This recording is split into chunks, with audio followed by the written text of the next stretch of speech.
Hi guys, welcome back to Mysteries with Pippa. I cannot believe the week that I've had. The last time I filmed, which was not last week, the week before, I had 32 followers. Now I'm on 97. Maybe it'll go up when I upload this, maybe it'll go down, who the fuck knows. Anyway, before we begin, I'd just like to say I am so thankful for all the support that I have received. I cannot believe the amount of share messages that I'm getting every day. And this is all because of Instagram. So if you have Instagram and you want to know a bit about me, maybe personally, what I do day to day, where I am, what I'm doing when I'm not uploading videos, please check it out by going Mysteries with Pippa, just down below. And I hope you enjoy this case. So before I begin, I am a little bit achy. I was chopping some ivy. I was cutting some down in the back garden. You know, Ivy, my neighbour. I'm only messing. Ivy, the plant. So yes, I'm a little bit stiff, but we will carry on. And today's case is going to be on the mysterious disappearance of Lars Mittank. Lars Mittank was born on the 19th of February 1986 and he was born in North Germany. He had a really steady job at a plough plant and a long-term girlfriend, and his life was going relatively normal. He was a really healthy 28-year-old, he had no history of mental health issues. He was just your average guy who never really had any drama in his life. On June the 30th, 2014, Mittank and a couple of friends decided that they were going to take a vacation to Varna in Bulgaria, and so they travelled out from Germany. Stayed at a really nice hotel called the Golden Sands, and he had a really good time with all his buddies. But unfortunately, this all changed on the 6th of June of that year. Mittank had gotten into a fight with 4 other men at a bar. As you can probably guess, it was over football. Mittank supported a team called Werder Bremen, and the other 4 men kind of supported the rival club, and that club was called Bayern Munich. The fight ended with Mittank being hit so hard in the ear that he ruptured his eardrum. When he went to get this checked out at a doctor's, they informed him that he couldn't fly for a day or 2 while it began to heal. And he was also prescribed 500 milligrams of a substance that I can't pronounce, but I'm going to put it in the top there. Loads of different people pronounce it different ways. I don't want to be that person that gets told, you pronounced it wrong, so we'll just put it there.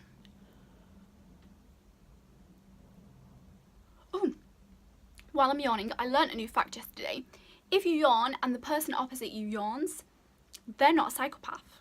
Yawning is a sympathetic trait that, like, if someone sees it, they yawn as well. So if you're with someone and you have a bit of a yawn and that person doesn't yawn, I'd think about who you're with. Okay, back to the case. So after he'd hurt his eardrum and been given these antibiotics, told he wasn't allowed to fly, this was all on the day before he was due to fly home. Because he couldn't fly for an extra day, Mittank's friends all offered to stay with him, none of them mind, but he was pretty insistent and really happy and said, it's fine, I can stay another day, you guys go, I will be fine. He'd convinced his friends that much that he was fine that they boarded their flight to Germany, leaving Mittank alone in Bulgaria for a further night. So once his friends had left, he checked into a really cheap hotel in a really kind of a rough area of Bulgaria and checked in.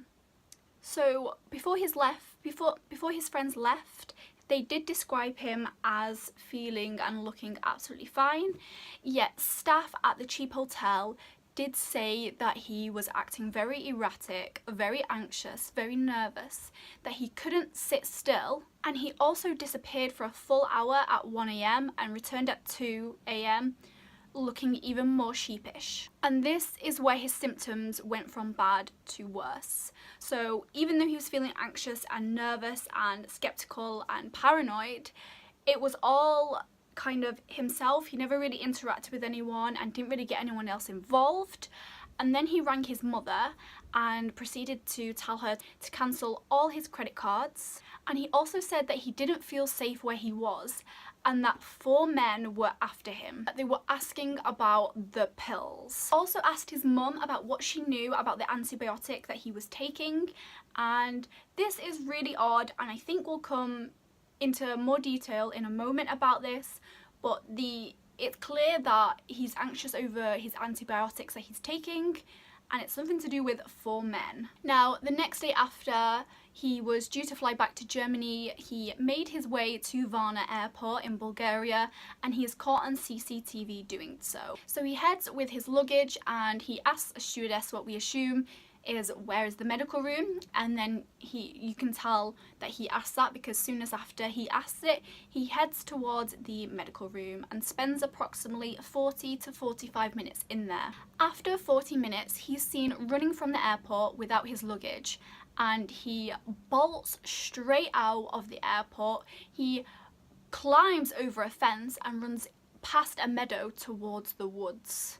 He's never seen again. So 6 a.m. that morning, he texts his mother to let her know that he is heading or has gotten into Varna airport to make his way home. While there, his mother asks him to take a medical test from a doctor to make sure he's still safe for flying, because he'd only hurt his eardrum the day before, and he promised that he will, and we assume he does because he goes to the medical room. But what happens next is very weird, because all we see on the CCTV is him bolting out that medical room about 40 minutes after he enters.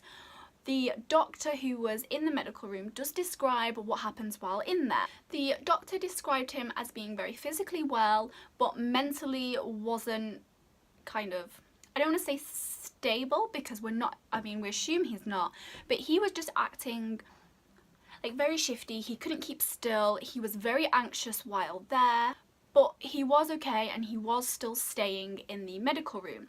This all changed when a construction worker had walked into the office. He had his construction worker suit on, and this freaked Mittank out so much.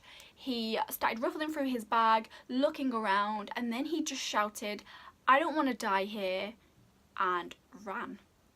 He left his phone, he left his luggage, his wallet, he even left his passport.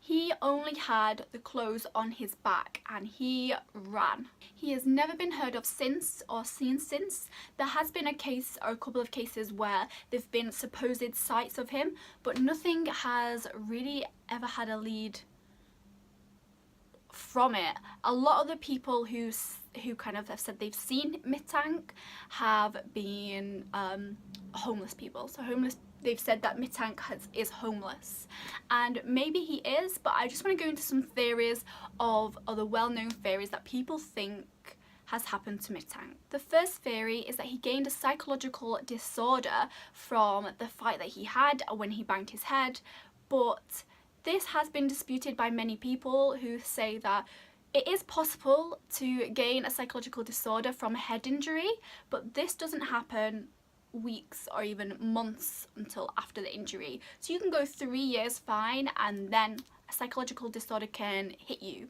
But usually like a day after, that really never happens. And also his friends describe him as perfectly well and even in high spirits, and was almost a bit excited to be in Bulgaria on his own and staying an extra day. Another theory which a lot of people do believe, I don't personally, but it is if I didn't find out about this other theory which I would discuss, I would definitely believe in this theory, and that this was that he was made into a drug mule.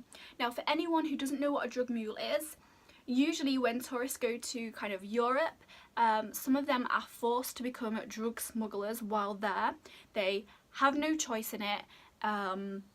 They are made to keep drugs on them. They either eat it that way or eat it that way, if you know what I mean, and that they transport drugs for for the traffickers. It would explain why he was so eager for his friends to leave without him, but there are a couple of kind of holes that I could poke into this theory.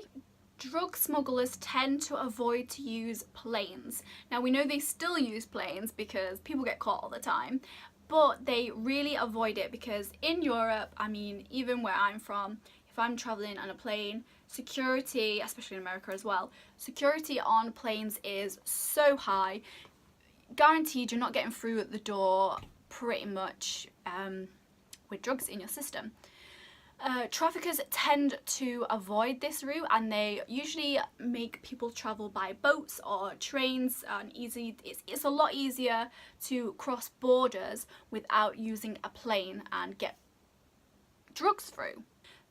But also what is really weird is that supposedly when he had this fight with these 4 men, he was on his own, so none of his friends were there to witness it, so it's unsure what had happened.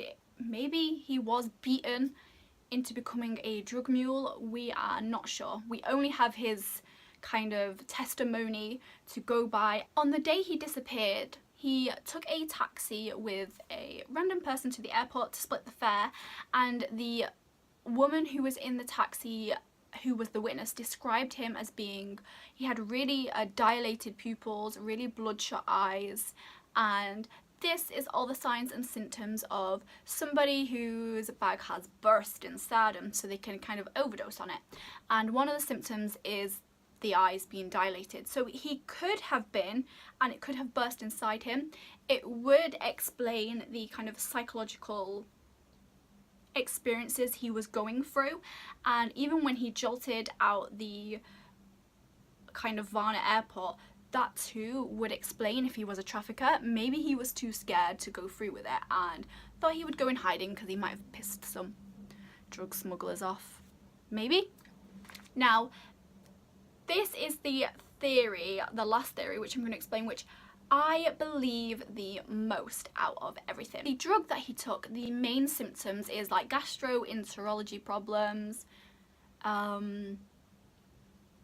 nausea, vomiting, like the classic symptoms of your body going through some kind of repair.